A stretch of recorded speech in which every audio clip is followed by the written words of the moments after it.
સહકારી ક્ષેત્રમાં મેન્ડેટ પ્રથાના સમર્થનમાં આવ્યા અમૂલના ચેરમેન.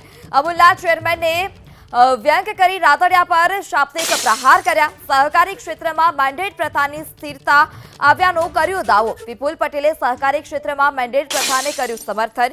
જયેશ રાદડિયાએ ફોર્મ પાછું ખેંચી લેવું જોઈતું હતું તેવું પણ અમૂલના ચેરમેને જણાવ્યું. ફોર્મ ભર્યા બાદ કેટલાક લોકો હવામાં આવી જાય છે.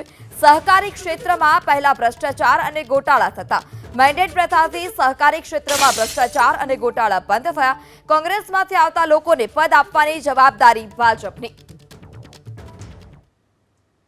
હવે બીજેપીએ મેન્ડેટ આપ્યો તો મેન્ડેટને અનુસરીને જો ઇલેક્શન થવું જોઈએ, પરંતુ આપણા જયેશભાઈ રાદડિયાએ એ મેન્ડેટનું ઉલ્લંઘન કરી અને જે ફોર્મ ભર્યું હતું, પછી એવું થતું હતું કે છેલ્લે સમાધાન થઈ જશે, બેઉ એક જ પક્ષના છે, એક જ વિચારધારા છે, એટલે બેઉને સમાધાન થઈ ગયા હતા. પણ કંઈક અંશે ઇલેક્શન આવી ગયું અને ઇલેક્શન થઈ ગયું અને તેનું પરિણામ બિપિનભાઈને ભોગવવું પડ્યું.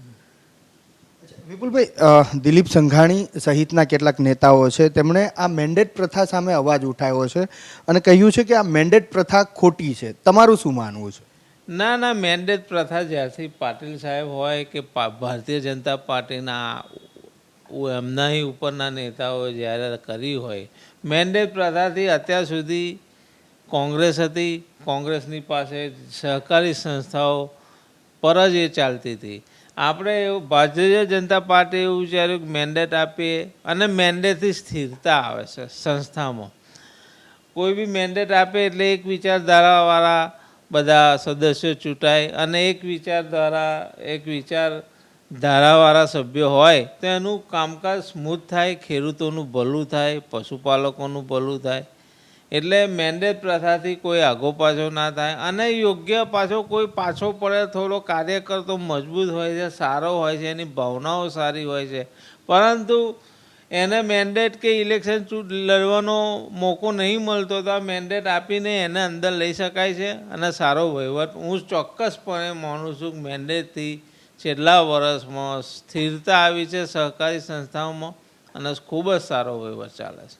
અચ્છા, તો દિલીપભાઈ સંઘાણીનું કહેવું એવું છે કે કોંગ્રેસમાંથી જે લોકો આવે છે એને રાતોરાત પદ મળી જાય છે, ટિકિટ ક્યાંક મળી જાય છે. સહકારી ક્ષેત્રની અંદર આવું કંઈ થાય છે? અરે કોંગ્રેસમાં અહીં આવે છે એ તો વાત બરાબર છે, પણ કોંગ્રેસમાં ગયા હોય એ પોતાની ક્ષેત્ર, પોતાના વિસ્તારમાં પોતાની કેપેસિટીવાળા હોય છે. એ નાના મોટા કાર્યકરો કરતાં એ કાર્યકર પોતાની પાર્ટીનું રાખીને આગળ આવેલો છે, એ પણ કેપેસિટીવાળો છે અને કોંગ્રેસમાં અહીં આવ્યા હોય અને એ આવ્યા હોય એમની જાતે થોડા પેસી ગયા છે આપણા ઘરમાં. આપણે એમને બોલાયા છે, એમને આમંત્રણ આપ્યું છે અને સારા પાર્ટીના કાર્યકરો તો સારા હોય છે. પાર્ટીની કંઈક લેવડ દેવડ પાર્ટી ખરાબ હોય એવું નહીં કહેતા, પણ ઓછું કામ કરતી હોય, ભ્રષ્ટાચારી હોય, એના કરતાં જે સારા માણસો હોય તો બેઉ પાર્ટીના ભેગા થઈને આગળ દેશનું ભલું કરવા ઈચ્છીએ છીએ. આપણે ગરીબોનું ભલું કરવા જ્યારે નીકળ્યા છે તો પાર્ટી પર ના જવું ને પાર્ટીના સારા કાર્યકર હોય તો કોંગ્રેસમાંથી પણ આપણે લઈ શકીએ છીએ અને કોંગ્રેસના જ.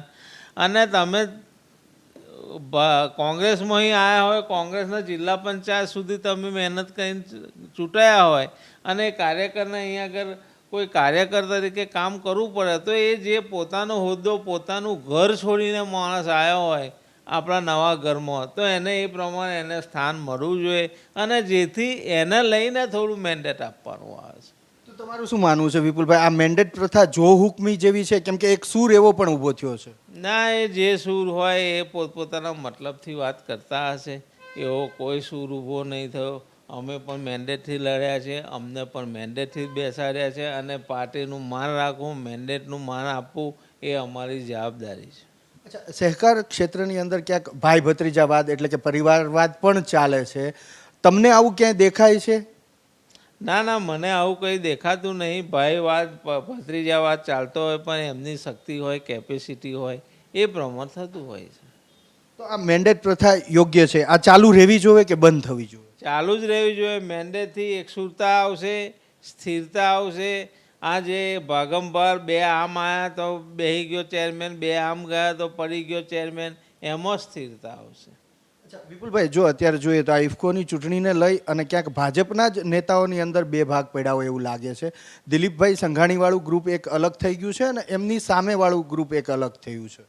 ના ના એવું તો અત્યારે તમને લાગે મીડિયાવાળા તમે જગાઈ મારો, બાકી મૂળ તો ભાજપના જ લોકો છે અને ભાજપની સિદ્ધાંતો વરેલા લોકો છે અને ભાજપ તરફી જ લોકો છે.